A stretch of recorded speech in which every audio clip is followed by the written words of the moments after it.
Hey everybody, this is Roy Kennedy, and I'm doing another rapid fire roundup, but this time it's gonna be family/kids game edition, mostly like kids games. These are for like young kids that you can play. I have a wide variety of kids in my family. My oldest son is 10, and then my youngest son is all the way down to just turning 5. So I have like a big swath of kids that I play games with that I really enjoy. So I wanted to share some of those with you, what we've really been digging on. So the first one here is Goku C. So this is a game that used to be published by Haba, but they just came out with a new edition from Devere, and this kind of like sparked off my interest in doing this list in general, just because it's a dexterity game where you're pulling out these sticks, kind of almost like pickup sticks, but you're just pulling out these sticks and then stacking them on this thing, making a nest, trying to get rid of all of your eggs. I played this with my fiance and our daughter, and it was just a lot of fun going through stuff. This is a game that I used to play with my game group a bunch back in the day. It came out at a Gen Con a while back, and we just had a lot of fun. So if you're a group that's into dexterity games, you pull out a disc or pull out a stick, and if the color on the other side matches, then you put that stick on there and then you put eggs. If it doesn't match, then you have to pull out a stick of the color that matches the bottom. And you keep pulling until you have ones that match the ones that you just pulled. You put all those sticks in the nest, you're building up this nest, trying to get rid of all of your eggs. If your eggs fall off or sticks fall off, that will end your turn. If you drop an egg into the thing, you had to take an egg from the player with the most,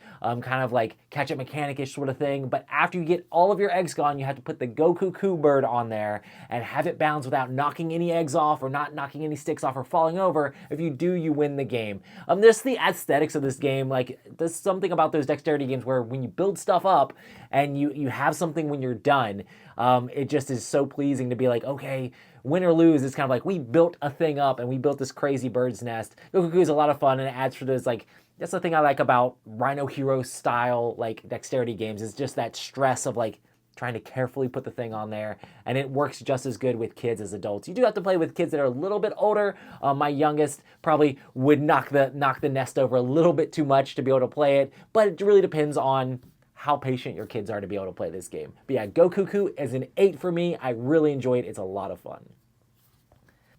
The next one here is 13 Clues. So 13 Clues is a game that I've had in my collection for quite a while, but I never actually got around to reviewing it. And I just think 13 Clues is just a game, it's very much just like straight up Clue, but you're just asking questions back and forth. It's a little bit of like Clue mixed with Guess Who, I guess.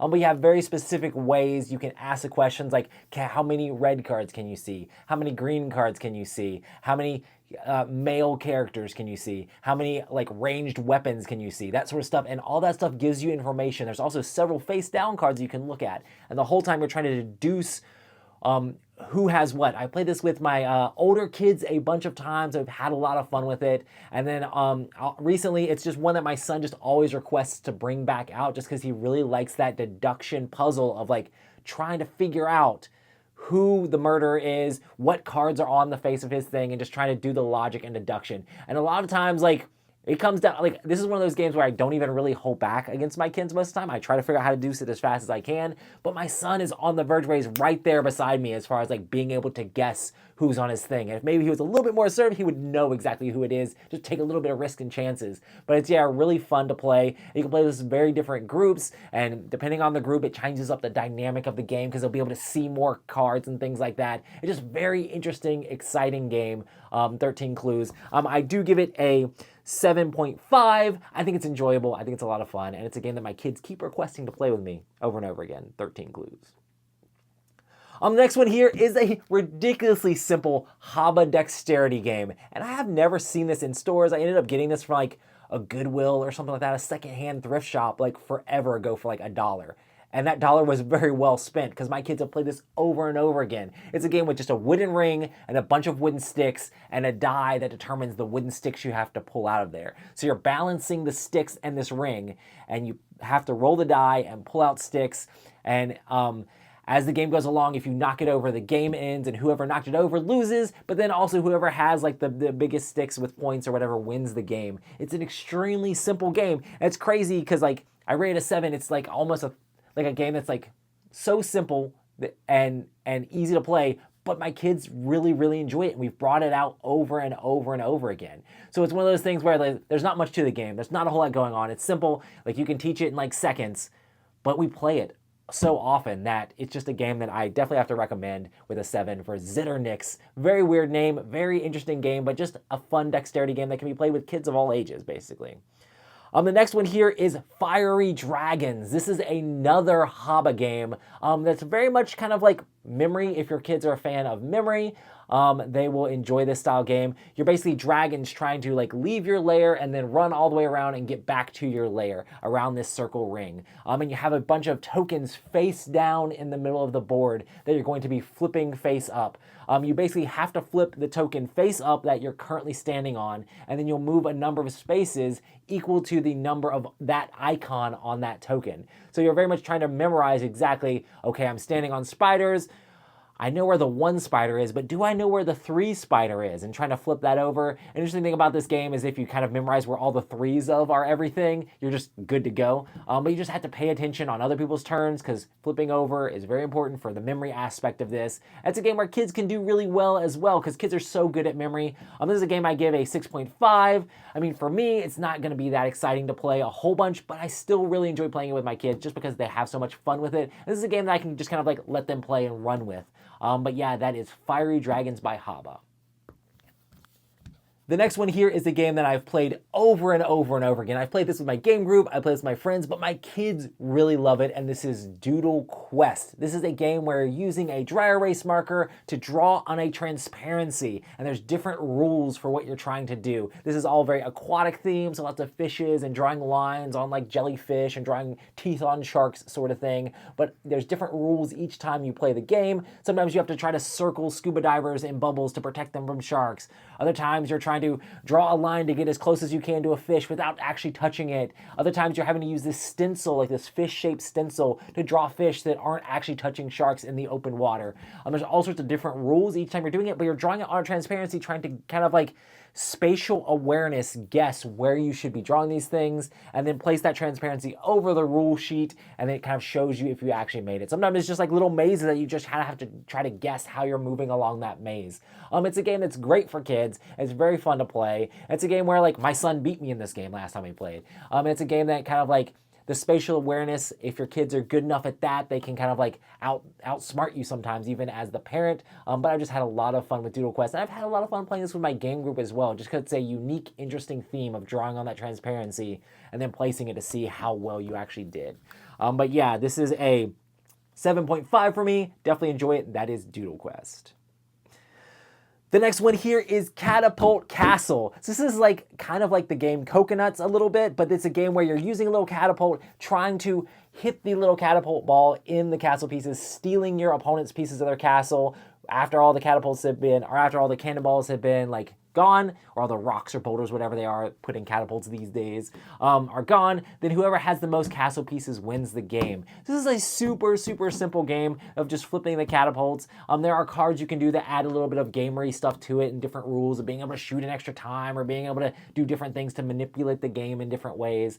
But it is just a super quick, simple game that my kids have a lot of fun playing and just shooting and flicking these catapults. I played with all of my kids together, and it's a lot of fun to be able to play. Just a quick, simple dexterity game. We do play on the floor, and we try to make sure that the catapults don't get lost everywhere, because there is that aspect as a parent. You know, you don't want to flick a catapult and it goes under the couch and like now the game is missing a piece, that sort of thing. But if you're playing it in the right area, it's a lot of fun to play. I give this a 7, just because it's just super fun and super light to play, and it's a game that my kids have asked to play multiple times over and over again, so it's very enjoyable for them, and that is Catapult Castle. The next one here, the last one on my list for today, is the Pokemon trading card game, but not the regular Pokemon trading card game. This is Pokemon trading card game First Battle, and this is a new version of Pokemon that came out, honestly, I think it just came out this year. Super recent, and basically this is taking Pokemon trading card game and making it even simpler for younger kids. I got this because my older kids know how to play Pokemon. We've played Pokemon a bunch, but my younger two haven't played nearly as much. So I wanted to find something that would be exciting for them. They've been taking Pokemon cards to school and trading them, despite what their teacher says, sort of thing. But yeah, the kids are all really into the Pokemon cards and enjoying that. And I was a fan of Pokemon trading card game growing up, so I wanted to see how this game works. Basically, the differences in this is it comes with a starter deck. It's very, very small starter deck. It's like maybe 20 cards, and you have all Pokemon of the same type. You have 2 different ones in each pack, 2 different decks in each pack, and you basically have a starter Pokemon that starts in play and an energy that starts in play. Another thing is normally in Pokemon, you're building up energy on your Pokemon to be able to do different attacks to your opponent. In this game, normally in Pokemon, when your Pokemon dies, the energy would go away. In this game, the energy is actually going to stay out because you don't really have enough energy in the deck to be able to continue to build up your Pokemon because the decks are so tiny. And you're basically trying to win 3 prizes against your opponent. Overall, I give this kind of a 6.5. It's so light and so like you're just placing out. There's not a whole lot of decision spaces. I mean, it teaches the kids how to take turns. It teaches the kids the aspect of how to do different attacks. But I feel like you can do this with almost any other like Pokemon starter deck. And I feel like I would almost, even with younger kids, I would skip this and go to a regular Pokemon deck just because the cards you get in here, I don't necessarily enjoy the dumbed down version as much, and the regular version with Pokemon cards is basically just as simple as this, besides the fact that you don't save the energy and stuff like that. And I feel like you get more value for your money if you just bought a regular Pokemon deck and then could just combine it with any other Pokemon cards you have. This is kind of being, it's like standalone thing with different backs and things like that. It means you have to kind of leave it off to itself. If you really want to have a super entry beginner way to play this, but if you're playing it that low, you need to sleeve the cards because your kids are probably going to mess up the cards if they play them too much, just because any trading card game that would happen if your kids don't know how to take care of the cards properly. But there's that. I would just skip straight to regular Pokemon cards and go with that and continue to play at like 3 prizes instead of playing to 6. You know, there's lots of easy ways to do this with regular Pokemon cards instead of just this. And I would kind of skip to that. But I did enjoy playing this, but I'm just going to teach my kids with the regular Pokemon cards for the most part. But yeah, that is Pokemon First Battle.